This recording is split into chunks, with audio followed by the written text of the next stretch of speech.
அலைக்கும் வரஹ்மத்துல்லாஹி வபரகாத்துஹு. நஹ்மதுல்லாஹல் அலீம் வ நஸல்லி அலா ரசூலிஹில் கரீம். அம்மா பாத். அன்பான பெரியோர்களே, அல்லாஹ்வின் கிருபையால் தராவி தொழுகையை தொழுதுவிட்டு அல்லாஹ்வை பற்றியும் அல்லாஹ்வுடைய ரசூலை பற்றியும் பேசுவதற்காக கேட்பதற்காக நாம் எல்லாம் அமர்ந்திருக்கிறோம். ரப்புல் ஆலமீன் நம்முடைய எல்லா அமல்களையும் பரிபூர்ணமாக கபூல் செய்வானாக. ஆமீன். உடல் ஆரோக்கியத்தோடு ஆஃபியத்தோடு உலகத்தில் வாழ்வதற்கு அல்லாஹ் அருள் செய்வானாக. ஆமீன். சங்கையானவர்களே, குர்ஆனிலே அல்லாஹ் சில இடங்களில் மௌத்தை பற்றி சொல்கிறான். குல்லு நஃப்ஸின் ராயிகத்துல் மவுத், எல்லா ஆன்மாவும் மரணத்தின் சுவையை சுவைத்தே ஆக வேண்டும். சில இடங்களில் அல்லாஹ் மௌத்தை பற்றி சொல்கிற போது சும்ம இலைனா துர்ஜஊன், நிச்சயமாக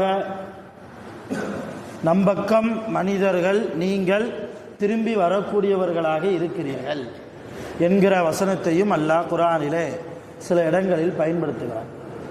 எதற்காக குர்ஆனில் அல்லாஹ் மௌத்தை பற்றி கூறியிருக்கிறான் என்றால், உலகத்தில் வாழக்கூடிய நாம் மௌத்துடைய சிந்தனையில் வாழணும், மரண சிந்தனையில் உலகத்தில் நாம் வாழணும்.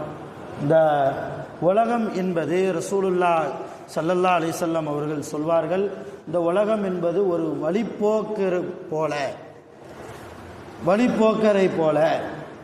ஏதாவது ஒரு வெளியூருக்கு பயணம் போகிறோம் அப்படின்னா வேலையை முடிச்சுட்டு சொந்த ஊருக்கு திரும்பி வருவோம் இல்லையா? போகிற ஊரில் அப்படியே இருந்துருவோமா? இருக்கிறது இல்லை. வேலை முடிகிறந்தனே இருப்போம். நம்ம வேலை முடிஞ்சிருச்சுன்னா நம்ம சொந்த ஊருக்கு திரும்பி வருவோம்.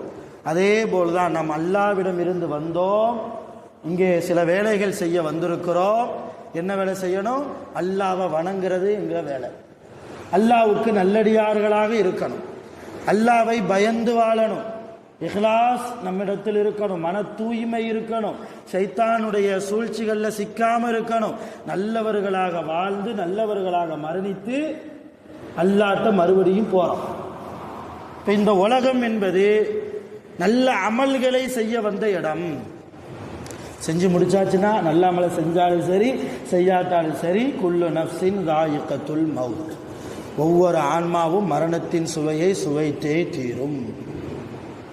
நபி ஸல்லல்லாஹு அலைஹி வஸல்லம் சக்கராத்துடைய நிலைமையில் இருக்கும்போது ஆயிஷா அம்மாவுடைய மடியில் ரசூல்லா படுத்திருந்தாங்க. ஆயிஷா அம்மாவுடைய மடியில் வச்சு தான் ரசூல்லாவுக்கு ரூஹு போச்சு, உயிர் பிரிந்தது. அந்த நேரத்தில் சஹாபாக்கள் எல்லாம் நிலை குலைந்து நிற்கிற அந்த கடுமையான சூழ்நிலையில் நிறைய சம்பவம் நடந்துச்சு. மிக முக்கியமான ஒரு சம்பவம், ஒவ்வொரு மலக்கா வந்தாங்க, ரசூல்லாவை பார்த்தாங்க, சலாம் சொன்னாங்க. அந்த வரிசையில் மலக்குல் மௌத்து வந்தார்.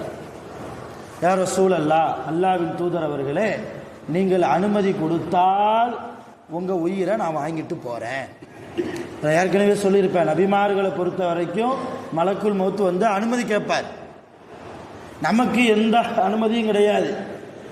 என்ன திடீர்னு வந்துட்டீங்க, நான் ஒரு 150 வயசு வரையும் வாழலான்லாம் நினச்சேன், போயிட்டு அப்படி காரைக்குடியெலாம் போயிட்டு அப்படி வாங்கலைன்னு சொல்ல முடியுமா? எங்கே இருந்தாலும், இரும்பு கோட்டைக்குள் இருந்தாலும் மலக்குல் மௌத் வருகிற போது நம்மிடத்தில் அனுமதி கிடையாது, நபிமார்கள்ட்ட அனுமதி கேட்பாங்க. அப்போ ரசூல்லாட்டே அப்படி அனுமதி கேட்கும்போது ரசூலுல்லா மறுக்கலை. சரி, என்னுடைய தவணை உலகத்தில் முடிந்து விட்டது, உயிரை எடுத்துக்கோங்க நாங்கள் ரசூலுல்லா. இப்போ உயிரை வாங்கும்போது ரசூல்லாவுக்கு அந்த வலி, உயிர் பிரிகிற அந்த வேதனை தாங்க முடியாமல் மலக்குல் மௌத்தை பார்த்து ரசூல்லா சொன்னாங்க, நிப்பாட்டுங்க, எடுக்காதீங்க, என் உயிரை வாங்காதீங்க, நிப்பாட்டுங்க. ஏன் இவ்வளவு வேகமாக? யா கொஞ்சம் மெதுவாக தான் எடுத்தா என்ன அவசரம் என்பது போல் ரசூல்லா கேட்குறாங்க. கொஞ்சம் பைய எடுங்க, என்னால் வேதனை தாங்க முடியல. அப்போ மலக்குல் மௌத் இஸ்ராயில் அலைஹிஸ்ஸலாம் என்ன சொன்னாங்க தெரியுமா? யா ரசூலல்லாஹ், இருக்கிறதுலேயே ரொம்ப இலகுவான முறையில், அதுக்கு உதாரணம் கூட சொன்னார். எப்படின்னா, ஒரு தண்ணியில் ஒரு நூலை முக்கி எடுத்தால் எப்படி வரும்? தண்ணியில் ஒரு நூலை முக்கி எடுத்தால் எவ்வளவு இலகுவாக வருமோ, அது நூலை முக்கி வெளியே எடுக்கிறதுக்கு சிரமப்படணுமா? ரொம்ப வெயிட்டாக இருக்குமா? ரொம்ப இலகுவாக தானே வரும். அந்த மாதிரி தான் உங்களுக்கு நான் ரூஹ எடுக்கிறேன். ரசூல்லா அழுதுட்டாங்க. அப்போ மற்றவங்களுக்கு எப்படி எடுப்பீங்க? ஈர துணியை முள் வேலியில் போட்டு இழுக்கிற போது எப்படி அந்த துணி கிழிந்து கிழிந்து வருமோ அதே போன்றுதான் நான் மற்றவர்களுக்கு ரூஹை வாங்குவேன். கெட்டவங்களுக்கு. நல்லவங்களா இருந்தால் அதுக்கு தக்கன அந்த வேதனை கொஞ்சம் குறையும். நபிமார்கள் அல்லாதவர்களுக்கு இப்படித்தான் நான் ரூஹை வாங்குவேன். ஈர துணியை ஒரு முள் செடியில் போட்டோ அல்லது முள் வேலியில் போட்டோ அதை பிடித்து ஒரு முனையை பிடித்து இழுக்கிற போது எப்படி அந்த முள்ளில் பட்டு அந்த சேலை அல்லது அந்த துணி கிழிந்து கொண்டு வருமோ அந்த மாதிரி மற்றவர்களுக்கு நான் எடுப்பேன். அப்போ ரசூல்லா என்ன சொன்னாங்க தெரியுமா? எனக்காக வேண்டி அல்லாஹ் இடத்துல போய் கேட்டு வாங்க. நான் கேட்டேன்னு போய் கேளுங்க என் ரப்பிட்ட. என்ன கேட்கணும்?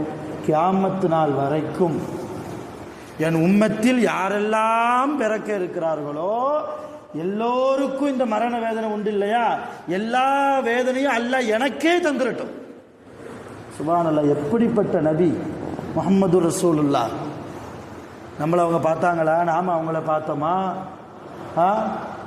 இப்போ பார்த்துட்டு இருக்கிறாங்க, அது வேற விஷயம். இப்போ மூமின்கள் உலகம் முழுக்க இருக்கிறோம். ரசூலுல்லாஹ் நமக்காக சக்கராத்துடைய நிலைமையிலையும் கூட உலக மக்கள் அனைவரும் என் உம்மத்தை சார்ந்த எல்லோருடைய மரண வேதையும் ஒட்டுமொத்தமாக எனக்கே தந்துடட்டும். நான் கேட்டேன், ரப்பிட்ட போய் கேட்டு வாங்கன்னாங்க ரசூலுல்லாஹ். இஸ்ராயில் போனார், அல்லாஹ் மறுத்துட்டான். அல்லாஹ்வுடைய ரசூலா அல்லாஹ் வேதனை செஞ்சு பார்ப்பானா? அல்லாஹ்வுடைய ஹபீப் இல்லையா முகமது ரசூல்லா? அப்படிலாம் முடியாதுன்ட்டான். ரசூல்லா கேட்டு கொடுக்காத ஒரு விஷயம் அந்த விஷயம் மாத்திரம்தான் ரப்புல் ஆலமீன். இப்போ எதுக்காக சொல்கிறேன்னா, ரசூலுல்லாவுக்கே மரணத்தின் வேதனை ரொம்ப லேசாக எடுக்கிற போதே அந்த வேதனையை அனுபவிச்சிருக்கிறாங்கன்னா நாமெல்லாம் ஏமாத்துறோம். எல்லோருக்கும் மரண வேதனை உண்டு. அந்த சிந்தனையோடு நாம் வாழ்க்கையை வாழணும். என்னத்தை கொண்டு போகிற போது, இஸ்ராயில் வருகிற போது கடுகடுத்த முகத்தோடு வரக்கூடாது. நம்ம இடத்துல சிரிச்ச முகத்தோடு அவர் வரணும். யா ஐயத்துகன் நஃப்சுல் முத்மஇன்னா, ஓ நிம்மதி பெற்ற ஆன்மாவை, இர்ஜிஇ இலா ரப்பிகி ராலியத்தம் மர்லியா, நீ அல்லாஹ்வை திருப்தி அடைஞ்ச நிலையில், அல்லாஹ் உன்னை திருப்தி அடைஞ்ச நிலையில் நீ உன் ரப்பிடத்தில் திரும்ப செல். ஃபதுகுலி ஃபி இபாதி வதுகுலி ஜன்னதி. அல்லாஹ் சொல்வானா, என் அடியாரே, என் அடியார்களோடு நல்ல அடியார்களோடு இந்த ஆன்மாவே நீ நுழைந்து கொள், சுவனத்திலே நீ நுழைந்து கொள். அந்த மாதிரி ரூஹா நம்முடைய ரூஹ் இருக்கணும். அதுக்கு என்ன செய்யணும்? போட்டி போறாமல் இருக்கக்கூடாது. நீ பெரியவனா நான் பெரியவனாங்கிற போட்டி போறாமல் இருக்கக்கூடாது. அற்ப உலகத்தினுடைய சுகத்துக்காக வட்டியின் பக்கம் போகக்கூடாது. ஹராம ரொம்ப பேணி வாழணும், ஹலாலை பேணி வாழணும். அல்லாஹ் எதன்படி வாழ சொன்னானோ, எப்படி நம்ம வாழ்க்கை இருந்தால் ரப்புக்கு பிடிக்குமோ அந்த மாதிரி வாழ்க்கையை நம்முடைய வாழ்க்கையை ஆக்கணும். லேசாக கிடைக்குமா? படிக்கவே இல்லை, பரீட்சையில் எக்ஸாமில் போய் உட்கார்ந்தா எழுத வருமா? மாணவர்கள் பரீட்சை எழுத போவாங்களே, படித்தாதான் அங்கே எழுத முடியும். எதுவுமே எழுதாமல் எனக்கு 100க்கு 100 கிடைக்கணும்னா எப்படி அல்லாஹ் போடுவான்? இப்போ இந்த உலகம் ஒரு பரீட்சை களம். மரண சிந்தனையோடு வாழ்ந்தால் நாம் அறிவாளி ஆகிறோம். நம்ம போகக்கூடிய இடம் கபிரிஸ்தான். உலகத்தில் எங்கேலாமோ பயணப்பட்டு போகிறோம். ஒரு நாள் ஐயவாடிக்கும் பயணப்பட்டு போக இருக்கிறோம்.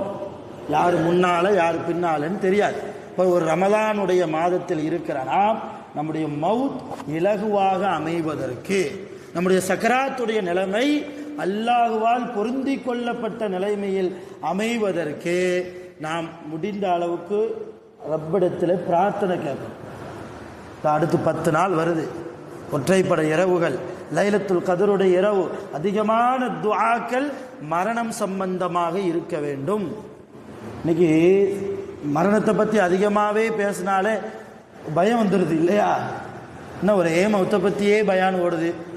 பேசணும் கண்டிப்பாக. ரசூலுல்லாஹி ஸல்லல்லாஹு அலைஹி வஸல்லம் சஹாபாக்களுக்கு கியாமத்தை பற்றி சொன்னார்கள், மௌத்தை பற்றி சொன்னார்கள், கபரை பற்றி சொன்னாங்க. கபருக்குள்ளே இருக்கிற ஒரு கபராளி அனுபவிக்கிற வேதனையை குறித்து ரசூலுல்லாஹ் சஹாபாக்களுக்கு பக்கத்தில் நின்று பயான் பேசினாங்க. இந்த கபராளி வேதனை செய்யப்படுகிறார். ஒரு கபருக்கு பக்கத்தில் போனாங்க ரசூலுல்லாஹ். அந்த கபர் பக்கத்தில் நின்றுட்டாங்க. சஹாபாக்களை கூப்பிட்டு அந்த மரத்தினுடைய 2 கிளையை உடைச்சிட்டு வாங்கன்னாங்க ரசூலுல்லாஹ். கிளையை உடைச்சிட்டு வரப்பட்டுச்சு. ரசூலுல்லாஹ் ஒரு கிளைய அந்த கபருடைய தலைமாட்டிலையும் இன்னொரு கிளைய அந்த கபருடைய கால் மாட்டிலையும் நட்டினாங்க. துவா செஞ்சாங்க. கொஞ்ச நேரம் அந்த கபராளிக்காக துவா செஞ்சாங்க. சஹாபாக்கள் கேட்டாங்க, யார் ரசூலல்லாஹ், என்ன நடக்குது, எங்களுக்கு சொன்னால் நாங்கள் புரிஞ்சுக்கிடுவோம் இல்லையா? இல்லை, நான் அப்படி போகும்போது அந்த கபராளிக்கு கபருக்குள்ளே வேதனை செய்யப்படுகிறது. அவர் என்னுடைய உம்மத் இல்லையா? இத்தனைக்கு அவர் முஸ்லீம், ஒரு சஹாபி, அவருக்கே வேதனை செய்யப்படுகிறது.